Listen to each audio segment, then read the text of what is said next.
বিয়ের পর আমি আমার স্বামীর টাকায় পড়ালেখা করি, এটা আমার শ্বশুর শাশুড়ি কখনোই চাইতেন না। কিন্তু আমার স্বামী আদনান আমাকে পড়ালেখা করায়, এটা আমার শাশুড়ি কেন জানি মেনে নিতে পারেন না। সুযোগ পেলেই আমার পড়াশোনা নিয়ে কটু কথা শোনাবে, আমাকে সবার সামনে অপমান করবে। যে কেন এমন সেটা আমার আগোছানো ব্রেনে ধরে না। আমি শুধু সব কিছু মুখ বুজে সহ্য করি, প্রতি উত্তরে কোনো জবাব দেই না, কারণ আমার কথার পিঠে কথা বলা নিষেধ।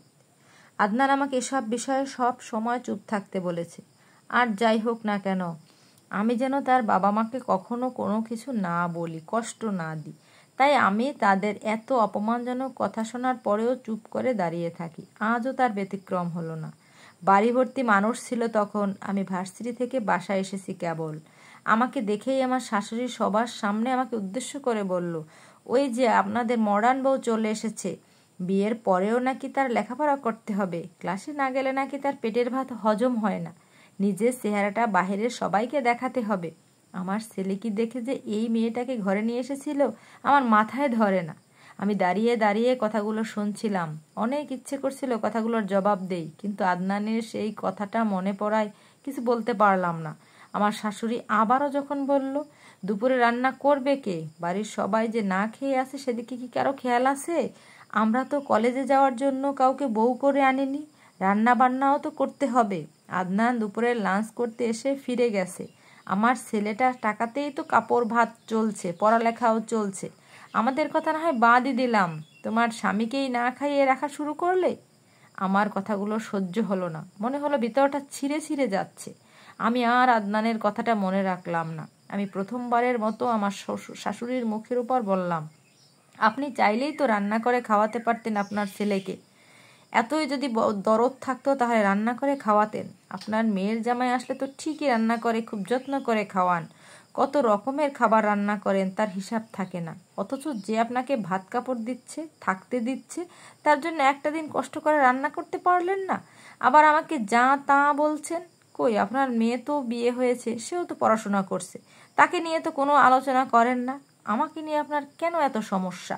আমি আপনার মেয়ে না, আপনার ছেলের বউ, এটাই তো কারণ না?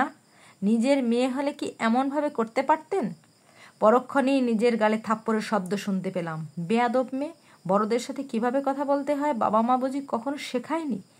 আমার মুখের উপর কথা বলে আদনান আসুক, তারপর তোমার বিচার করব। এখন যাও, রান্নাঘরে ঢুকে আমাদের সবাইকে উদ্ধার করো। সবার সামনে যখন আমার শাশুড়ি আমার গালে থাপ্পড় মেরে কথাগুলো বলল, তখন নিজের অজান্তেই চোখের কোণে এক ফোঁটা জল অনুভব করলাম। রান্নাঘরে বসে রান্না করছি আর ভাবছি, বিয়ের আগের দিনগুলো কত সুন্দর ছিল, কত মুগ্ধতা ছিল সেই দিনগুলোতে। আদনান আমার জন্য কত কি করেছে। বিয়ের আগে সে আমাকে কথা দিয়েছিল বিয়ের পর আমার পড়ালেখার কোনো সমস্যা হবে না। তার কথায় পড়ালেখা শেষ হওয়ার আগেই বিয়ের পিঁড়িতে বসেছিলাম। সে তার কথা রাখলেও এখন কেন জানি আমার এই সংসার জীবনটাকে অসহ্য মনে হয়। সকালে রান্না করে ক্লাসে যাওয়া, ক্লাস শেষ করে এসে আবার রান্না করা। এখন মনে হয় মেয়েদের জন্মই হয়েছে বোধহয় রান্নাঘরে চুলা খোঁচার জন্য। তাদের লেখাপড়া শেষ করে বড় কোনো কিছু করার অধিকার নেই। আর সবচেয়ে বড় কথা, আমি আমার শ্বশুর শাশুড়ির মন জয় করতে পারিনি। অনেক চেষ্টা করেছে তাদের মন জয় করে নেওয়ার, কিন্তু পারিনি। হয়তো বা আগে থেকেই তারা আমাকে পছন্দ করতেন না, তাই তাদের প্রতি আমার ভালোবাসাটাকে তারা গ্রহণ করতে পারে না। এর অবশ্য কারণও আছে। আদনানের জন্য অন্য জায়গায় বিয়ে ঠিক করা হয়েছিল, কিন্তু সে তার বাবা মায়ের ঠিক করা মেয়েকে বিয়ে না করে আমাকে বিয়ে করেছে। তাদের ধারণা আদনানকে আমি আমার রূপের জালে ফাঁসিয়ে বিয়ে করেছি। রাতে যখন আদনান আমাকে বলল, দুপুরে কাজটা তুমি একদম ঠিক করনি, বড়দের সাথে এভাবে কথা বলা তোমার উচিত হয়নি। আর সবচেয়ে বড় কথা, তারা আমার বাবা মা, আমার জন্মদাতা। বাবা মায়ের অপমান কোনো ছেলেই সহ্য করবে না, আমিও করব না। তখন আমি বললাম, তুমি আমার কথাটা শোনো, কি হয়েছে? মা আমাকে সবার সামনে যে থাপ্পড় মেরেছে সেটা কি তোমাকে বলেছে? তখন আদনান ধমকে সুরে বলল, বাহ, আমার মুখের উপরও কথা বলছো? আমি মায়ের কাছ থেকে সব শুনেছি, তোমার কাছ থেকে আবার আমার কিচ্ছু শুনতে হবে না। বিয়ের পর এই প্রথম আদনান আমার সাথে এভাবে রাগান্বিত ধমকের সুরে কথা বলল। আমি তার এমন ব্যবহার দেখে অবাক হলাম। আমিও কিছুটা রাগান্বিত কণ্ঠে বললাম, তোমার মা তোমাকে তো সব কিছুই বলেছে, আমাকে মায়ের দেওয়ার কথা কেন বলেনি?